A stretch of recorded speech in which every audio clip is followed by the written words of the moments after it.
বন্ধু তুই কি জানোস রে? কি রে? হায় রে বন্ধু, তুই এখনো জানোস না? কাল কিয়ামতের দিন আমাদের নবীজি সে উম্মতের গাড়ে হাত দিয়ে বলবে, হে আল্লাহ, তুমি আমার এই উম্মতকে জাহান্নামে ফেলতে পারবেন না। তারপরে আল্লাহ বলবে, ইয়া রাসূলুল্লাহ, কেন জাহান্নামে ফেলতে পারবো না? তারপরে নবীজি বলবে, হে আল্লাহ, আমার এই উম্মত দুনিয়াতে অনেক কষ্ট করে আমার কালেমার দাওয়াত মানুষকে দিছে। সুবহানাল্লাহ। বা একটু কষ্ট করে যদি নবীজির কালেমার দাওয়াতটা অন্যের কাছে পৌঁছায় দেন, মানুষের কাছে প্রচার করে দেন, অবশ্যই কাল কিয়ামতের দিন নবীজির কাছ থেকে এত বড় একটা সুপারিশ পাবেন। সুবহানাল্লাহ। আর আল্লাহ আপনাকে বিনা হিসাবে জান্নাত দিয়ে দিবে।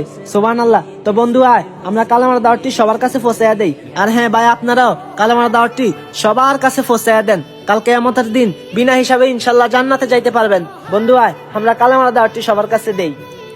লা ইলাহা ইল্লাল্লাহু মুহাম্মাদুর রাসূলুল্লাহ সাল্লাল্লাহু আলাইহি ওয়াসাল্লাম।